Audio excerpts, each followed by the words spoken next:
नमो भगवतो वासुदेवा। मित्रों, स्वागत है आप सभी लोगों का अपने YouTube चैनल जय हो जौनपुर पर। चलिए भैया, पिछली वीडियो में हम लोगों ने क्या देखा, जितने लोग वीडियो को देख रहे हैं भैया लाइक और शेयर कर दें। पिछली वीडियो में हम लोगों ने भैया यमक अलंकार देख लिया था, तो आज बिना समय लिए हुए हम किसको देखेंगे भैया, श्लेष अलंकार को। किसे देखें भैया, श्लेष अलंकार। यह भी शब्द अलंकार का क्या है भैया, भेद है। श्लेष अलंकार भी किसका भेद है, सप्तालंकार का भेद है। और यह कहता है भैया जहां पंक्तियों में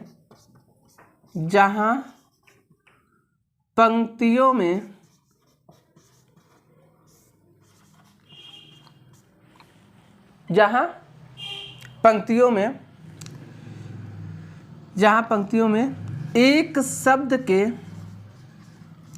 ध्यान दीजिएगा, जब शब्द को व्याकरण की दृष्टि से बाध दिया जाता है तो वह शब्द न रहकर क्या बन जाता है भैया, पद बन जाता है। क्या बन जाता है, पद बन जाता है।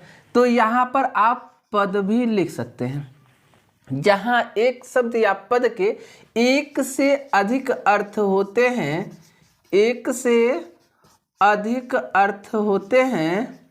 उसे हम क्या कहते हैं भैया, श्लेष अलंकार।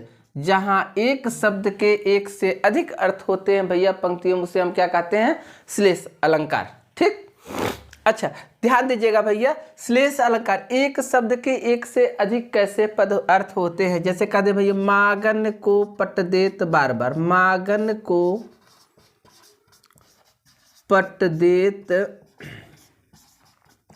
बार बार, मागन को पट देत बार बार। ठीक, अब मागन को पट देत बार बार, पट माने भैया वस्त्र। जैसे आप पढ़ते ना, सोहत ओढ़े पीत पट, पट आया ना, पट माने वस्त्र। ठीक, और पट माने भैया दरवाजा। पट माने क्या होगा, दरवाजा। एक भिखारी आता भैया, एक ने क्या किया, मागन को पट देत बार बार। एक ने क्या किया भैया, बार बार वस्त्र को दान दे रहा है, दूसरे ने क्या किया भैया, दरवाजे को बंद कर ले रहा है। थोड़ा सा तबीयत खराब है, आप सभी लोग जानते ही हैं, तो काढ़ा आके रखा हुआ, हम सोचे पी लिए करें थोड़ा थोड़ा। ठीक, क्या करें भाई, अब मैं सोच रहा हूँ यूपीपी का जो पेपर है वो ज़्यादा दूर है नहीं, और मैं गैप कर दूंगा तो आप लोगों का नुकसान होगा। ठीक, इसलिए मैं भैया गैप नहीं कर रहा हूँ, किसी न किसी तरीके से चल रहा हूँ। ठीक, अब देखिए ये आपका पहला उदाहरण, मागन को पट देत बार बार, इसी को कहते हैं भैया। देखिए दूसरा उदाहरण देख लेते हैं इसी का, किसका, श्लेष अलंकार। जैसे यद्यपि सुजात सुलक्षणी, यद्यपि सुजात सुलक्षणी, सुजात सुलक्षणी, सुलक्षणी सुबरन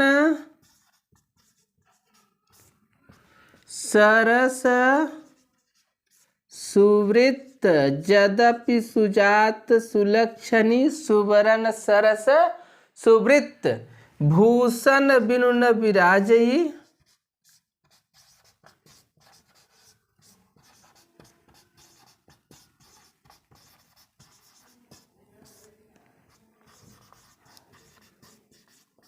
कविता वनिता मित्त। यद्यपि सुजात सुलक्षणी सुबिरन सरस सुवृत्त, भूषण बिनु न विराजे, कविता वनिता मित्त।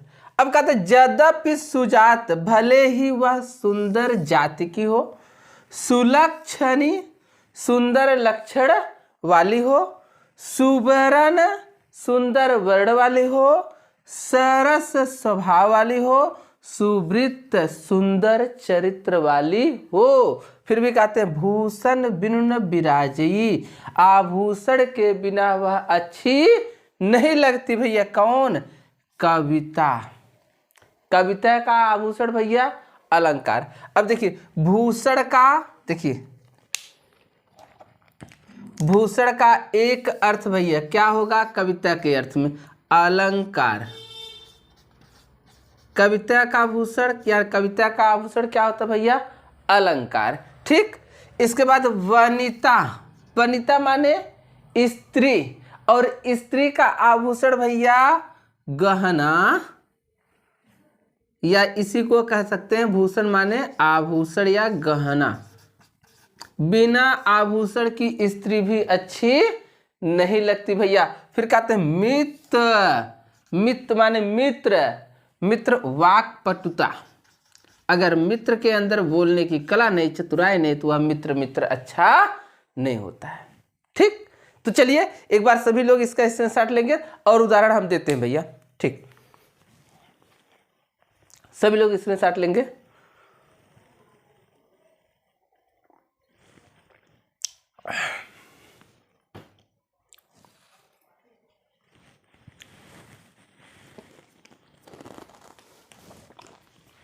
चलिए भैया,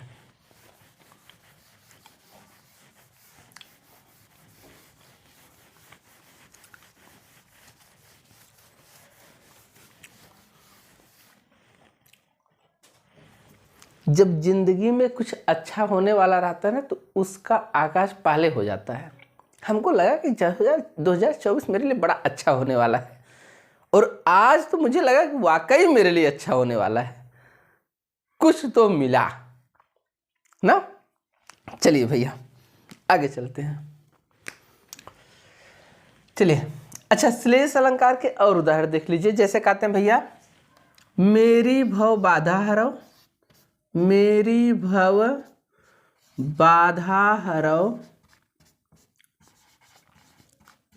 हरव राधा नागर सोय। मेरी भव बाधा हरव राधा नागर सोय। जातन की झाई पर, जातन की झाई पर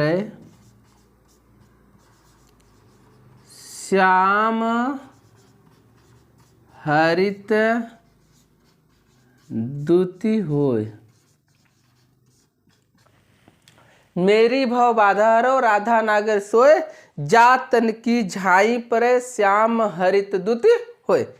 अब ध्यान दीजिएगा भाई, बिहारी लाल जी ने कहा कि मेरी भव बाधा हरव, मेरे मनोविकारों का हरण कर लीजिए। ध्यान दीजिए, भव रूपी बाधा, क्या है? भव रूपी बाधा। तो यहाँ पर रूपक अलंकार भी है। आयोग ने इसमें दो अलंकार माना भैया, ध्यान दीजिएगा, मैं पहले ही बता दे रहा हूँ, टेट में पूछा गया क्वेश्चन है। आयोग ने इसमें भैया दो अलंकार माना, रूपक और श्लेष। तो रूपक यहाँ हो जाएगा भैया भव रूपी बाधा। बाधा कैसी है? भव रूपी है। उसको भी आगे मैं बताऊंगा आपको, जब सब अर्थालंकार में पहुंचूंगा तब। फिर कहते हैं राधा नागर सोय, यहाँ आपका श्लेष है। राधा के नायक सोय मतलब भगवान श्री कृष्ण, राधा के नायक भगवान श्री कृष्ण। एक अर्थ निकलता भैया इसका, राधा के नायक जगह है ना, राधा के नायक, राधा के नायक अर्थात श्री कृष्ण।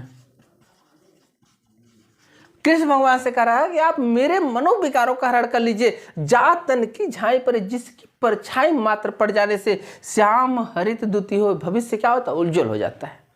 ठीक, अब कह रहे दूसरा अर्थ निकल रहा भैया, राधा माने हल्दी। ठीक, देखिए एक शब्द के दो अर्थ हो रहे हैं। नागर माने नागर मोथा, सो माने सोवा। अब करें मेरी भव बाधा रो, हल्दी नागर मोथा सोवा से कह रहे हैं भैया मेरे मनोविकारों को हरण कर लीजिए। क्यों? क्योंकि कहा जातन की झाई परे, जिनके तन पर, जिनके देखते ना कभी कभी झाई पड़ जाती, काला काला हो जाता है, और उसमें जब काला काला हो जाए ना भैया, हल्दी नागर मोथा और सोवा, एक दवा बता दे रहे, हल्दी नागर मोथा और सोवा को मिला के लगाने पर क्या हो जाता है? श्याम, श्याम माने काला, हरित दूती हो, वह आपके वर्ड में बदल जाता है। ठीक, तो ऐसी स्थिति में भी क्या होता है आपका भैया? श्लेष अलंकार। ठीक, चिर जोरो जोरी जुरे, क्यों न होत स्नेह गंभीर, को घटिए वृषभानुजा। देखिए एक शब्द आया वृषभानुजा, क्योंकि अब अगर पूरा दोहा लिखेंगे ना भैया तब आपका समझ ज्यादा जाएगा। को घटिए वृषभानुजा, वे हलधर के वीर। एक शब्द आया हलधर के वीर, हलधर के वीर, हलधर के वीर। कहते चिर जोरो जोरी जुरे क्यों न होत सने गंभीर, को घटिए वृषभानुजा। वृषभ माने होता है बैल, अनुजा माने वाहन। बैल की वाहन क्या होती भैया, तो ध्यान दीजिए गाय। हल धर के वीर, हल को धारण कौन करता भैया, बैल। और वीर माने होता भाई, बैल का भाई क्या होगा भैया, बैलन होगा। गाय और बैल का प्रेम सनातन है।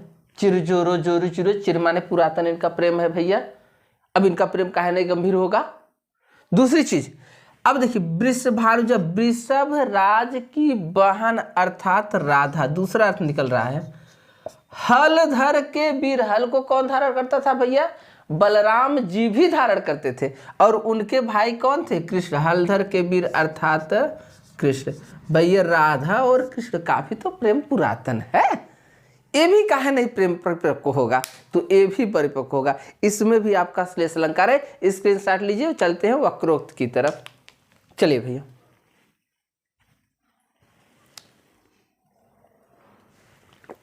चलिए भैया आगे आते हैं, वक्रोक्त की तरफ चलते हैं।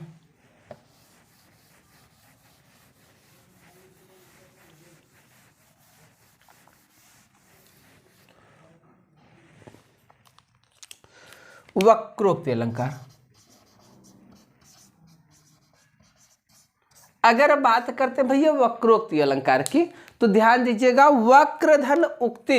वक्र माने होता है टेढ़ी, टेढ़ी, उक्ति माने कथन, जहां कथन को टेढ़ा कर दिया जाए भैया, ठीक उलट दिया जाए। जब वक्ता के कथन को, यानी वक्ता के कथन को, वक्ता के कथन को, कथन को श्रोता, श्रोता सॉरी श्रोता, स्रोत नहीं श्रोता, श्रोता पूरा न समझकर, पूरा न समझकर अपने अनुसार समझता है, अपने अनुसार समझता है, तो उसे क्या कहते हैं भैया, वक्रोक्ति अलंकार।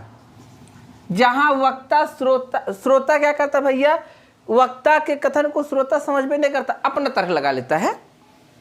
जैसे भैया ध्यान दीजिएगा, भगवान राम को आप सब लोग जानते होंगे। अब भगवान राम कहाँ थे भैया, जंगल में थे, पंचवटी में। अब पंचवटी में आती कौन है भैया, शूर्पणखा आती है, तो वो कहती है तो सम पुरुष नमो सम नारी, यह विधान विधिना लिखा विचारी। यह बहुत विचार कर विधना ने लिखा, ठीक। और तो सम पुरुष नमो सम नारी, आपके समान इस संसार में न तो कोई पुरुष है, न तो मेरे समान कोई स्त्री है। अब राम समझ गए भैया ये तो पहले से स्त्री है, शादी तो कुमार और कुमारी की होती है, पुरुष की शादी कहाँ होती है, कुमार रहेगा तब तो शादी होगी ना। अब देखिए भैया, तो आहाय कुमार मोर लघु भ्राता,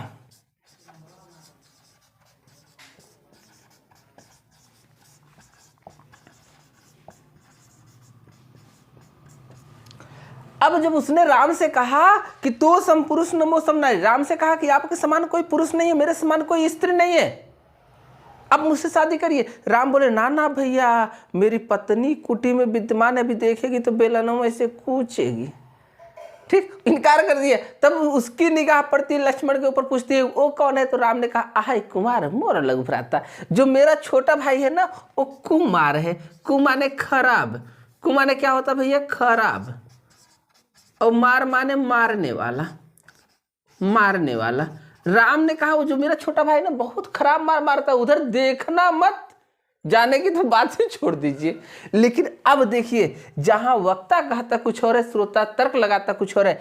अब शूर्पणखा ने तर्क लगा दिए भैया, कुमार का अर्थ उसने लगा लिया किससे, कुंवारा से। बात गई पलट, वक्ता का कथन श्रोता पूरा न समझ पाया और उसने अपना तर्क लगा लिया। जहां वक्ता के कथन को श्रोता नहीं समझ पाता वहां पर क्या होता भैया, वक्रोक्ति अलंकार। तो यहां पर क्या हो गया, राम ने कहा कुछ और, शूर्पणखा ने समझा कुछ और, नाक चली गई कहीं और, यही ना। ठीक भैया, आप लोग समझदार हैं, ठीक। अच्छा, एक उदाहरण और है पशुपाल कहाँ सजनी, है पशुपाल